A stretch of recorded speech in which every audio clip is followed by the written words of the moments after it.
So there's this book called The Art of Money Getting. It was written by this guy in the 1800s. And the first lesson is find your vocation. Now that's interesting, right? How a book written about 100 years ago, the first lesson and the most important one he starts off with is the fact that you want to find something that you're passionate about. Steve Jobs talks about this too. You want to be doing something that you love, because otherwise the work is too much and you just give up. I'll put a clip on it over here. People say you have to have a lot of passion for what you're doing, and it's totally true. And the reason is because it's so hard that if you don't, any rational person would give up. It's really hard, and you have to do it over a sustained period of time. So if you don't love it, if you're not having fun doing it and you don't really love it, you're going to give up. And that's what happens to most people, actually. If you really look at the ones that ended up being successful, unquote, in the eyes of society and the ones that didn't, oftentimes it's the ones that are successful loved what they did so they could persevere when it got really tough. And the ones that didn't love it quit. If you pick up any hobby, could be drawing, could be writing books, doesn't matter what. Any hobby that you pick up that you really, really enjoy, you're gonna have an easier time putting in the work and figuring out the nitty-gritty details versus if it's something that you feel is a chore. So anyway, going back to the topic of this book. Oh, so much wind right now. Ah, fucking hell.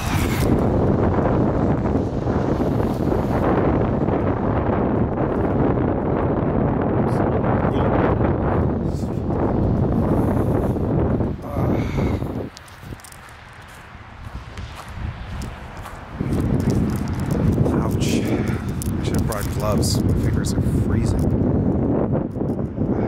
Alright, so what's the significance of this book written 100 years ago? And why is it important to our day-to-day lives? Well, the way I see it is, if some dude is talking about something 100 years ago and it's applicable to this day, then it's probably a truth. What do I mean by that?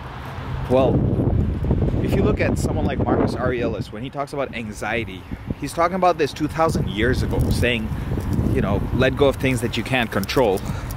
Only focus on the things that you can control, which is your own mental state. If that even, right? So when someone 2,000 years ago says something like that, and you can relate to it, then most likely this is a fundamental truth of human nature. And acknowledging or understanding what the lessons they went through, because they've also had accomplished lives. These aren't like random people. These are people who've done a tremendous amount with the life that they were given, and they're giving you this advice. So the fact that they've gone through a path of hardship should tell you that at least they know what they're talking about, especially because their level of success was to a point that they ended up in the history books. So that's pretty cool. So if you have any goals in life, it doesn't matter whether it's for the history books or like if it's a small goal, big goal, you can kind of learn from others who've walked a path of greatness or a path of legacy. And when they say stuff like, follow your passion, follow this, it almost sounds generic if you think about it, right? Like, yeah, no shit, you're supposed to follow whatever you love. But how many people actually do follow what they love? Think about it. 99% of people out there, pretty much everyone, we get stuck in this weird thing of like, okay, well, I'll do what I love, but let me first do this, let me first do that, let me do what life expects me to do versus what I really want to do. It's not COVID. Okay, so if you understand that all these people that are successful are already giving you all the lessons, then why is it that everyone just doesn't follow it and everyone becomes happy and successful in their lives? It's pretty straightforward. It's because people don't believe it. Everybody in the world, the answers are there, but nobody believes that the answers are there because they just don't see examples in their own lives of someone changing their destiny or, changing the course of their natural, whatever direction they were supposed to be going in. And that's why it's such a rare thing.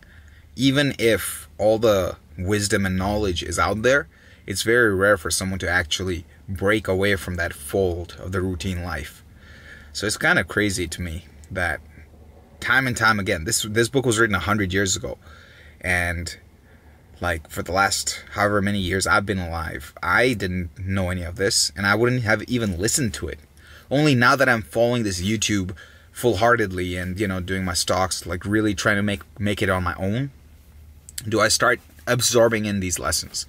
But I wouldn't have listened to this if I had a job. Like if I was stuck in the bubble of trying to just maintain a normal lifestyle, just trying to maintain a job, just trying to maintain the connections and relationships that I had, just maintaining it is so difficult and so tough in general that it makes no sense for you to believe that other people might have the answers to your life, right? How weird is that? That we really feel like all our problems in our life is so personal and it's only just happening to us. So in my case, I can tell, like I don't know who's watching this. I really don't have, like I have no idea who's watching this video, but I can guarantee one thing. You in your life right now, you're struggling with something, aren't you? You're struggling heavily with something and you want for your life to improve, but for some reason you just can't seem to get a full grasp on it. There's always some bullshit that keeps coming up and it's just so tough for you, right? How weird is that? Isn't it weird that I know this fact about you? So what's the truth there? The truth is, perhaps our problems, as significantly difficult they are for us, might not be the be-all and end-all. Maybe other people suffer from similar things, and maybe other people struggle as well, and maybe other people go through tough times, constantly trying to figure out what to do with their lives. Maybe that's just part of human nature. But we're so easy to dismiss advice from others because we feel like it won't cater to what our life is.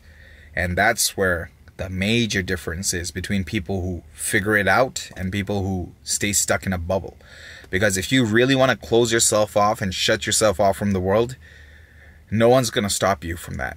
And when you do that, the only thing that happens is you just kind of, you suffer alone. Conversely, if you are someone that's resourceful and you look for resources, you're like always trying to figure out why, this, that, blah, blah, blah, all this, most likely you're going to come to terms with the fact that you're not alone and your struggles are not unique to you, but maybe a universal human thing. So you have to look at whatever your weaknesses are. So in my case, let's say anxiety is one of the biggest weaknesses. So I'll look up to people who've figured out how anxiety works and how they dealt with it and still had a successful lifestyle. Someone else might be looking at, like, let's say regret is your big thing. You're always regretting everything you're doing because you always seem to be making the worst decision that you regret afterwards. Well, maybe it has nothing to do with anything else other than your habits of constantly doing the same thing over and over again. That behavior creates this. Anyway, now it's getting too convoluted, so I just want to let you know, check out this book. I'm going to put a link for the thing down below.